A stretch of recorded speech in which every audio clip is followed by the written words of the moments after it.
Israel strikes Iran with a missile, U.S. officials say, as Tehran downplays Netanyahu's apparent retaliation. Two U.S. officials told CBS News on Thursday night that an Israeli missile had struck Iran. The strike came just less than a week after Iran's unprecedented retaliatory drone and missile attack on Israel, to which Prime Minister Benjamin Netanyahu had vowed to respond. The U.S. officials did not provide any information about the location or extent of the Israeli strike, and the Israel Defense Forces would not comment on the attack when asked by CBS News. Iran's state-run IRNA news agency said air defense batteries fired across several provinces, but it didn't elaborate on why the batteries had fired. Iranians did report hearing the sound of explosions in several locations, but there was no urgent meeting called of Iran's ruling High National Council, state television said, and it appeared the Iranian government was trying to downplay the impact of the Israeli attack. A senior Israeli official told The Washington Post the attack was intended to signal to Iran that Israel can attack its territory. IRNA said Iranian air defenses had fired at a major air base in the city of Isfahan, which has long been home to Iran's fleet of American-made F-14 Tomcat fighter jets, which were purchased before the 1979 Islamic Revolution. Isfahan is home to several sites associated with Iran's alleged nuclear program, including its underground Natanz enrichment site, which has been repeatedly targeted by suspected Israeli attacks. Iran's state media, however, denied any attack on the country's nuclear facilities and described all sites as fully safe. The UN's International Atomic Energy Agency also said it could confirm that there is no damage to Iran's nuclear sites. Iran denies having a nuclear weapons program and insists all of its enrichment work is for civilian purposes, but it has continued enriching uranium and plutonium to higher levels of purity, pushing it closer to the theoretical ability to produce a nuclear weapon. Israel has vowed never to allow Iran to obtain that capacity.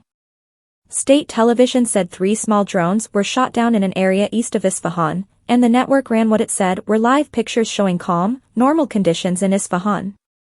3 Iranian officials told the New York Times the attack on the air base included small drones that may have been launched from inside Iran, saying radar systems had not detected any unidentified aircraft in Iranian airspace.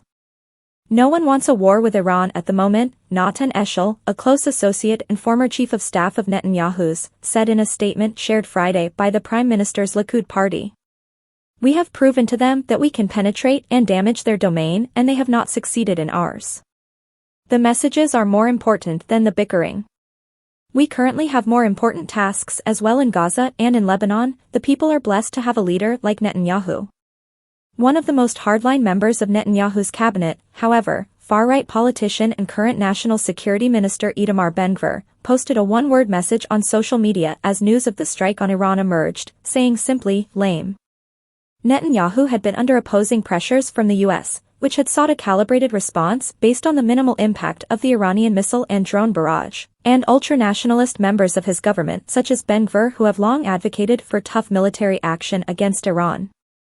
Oman, which often acts as an intermediary between Tehran and the West, condemned the Israeli attack on Friday, according to French news agency AFP.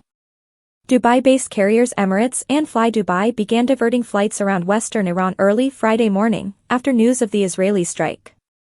The carriers offered no explanation, though local warnings to aviators suggested the airspace may have been closed.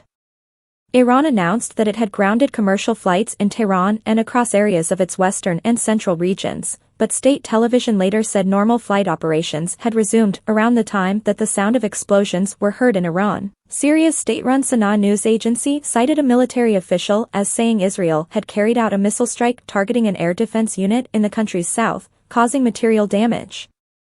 The Britain-based Syrian Observatory for Human Rights, a UK-based opposition war monitoring organization, said the strike hit a military radar installation. It wasn't clear if there were casualties, the observatory said. Israel has carried out a number of strikes inside Syria in recent years, often targeting sites associated with Iran-backed groups. Meanwhile in Iraq, where a number of Iranian-backed militias are based, residents of Baghdad reported hearing explosion sounds, but the source of the noises wasn't immediately clear. Iran last weekend launched an unprecedented retaliatory strike against Israel in response to a deadly attack on an Iranian consulate in Syria that killed 7 officers, including 2 generals, from Iran's Islamic Revolutionary Guard Corps. Iran's attack on Israel included 170 drones, over 30 cruise missiles, and 120 ballistic missiles, according to the IDF and U.S. officials. None of the drones crossed into Israeli territory before they were shot down by Israel and its allies, including the U.S., the IDF said. 5 of the ballistic missiles struck Israel, with 4 of them hitting Israel's Nevatim air base, where Israeli F-35s are based, U.S. officials told CBS News. The officials believe the base was likely Iran's primary target, as the strike against the consulate in Syria is believed to have been carried out by an F-35.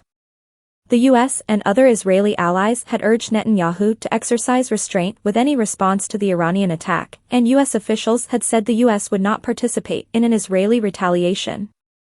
In the aftermath of Iran's attack, which the IDF said caused very little damage, President Biden pressed the Israeli Prime Minister to think about what that success says all by itself to the rest of the region, according to National Security Council spokesperson John Kirby.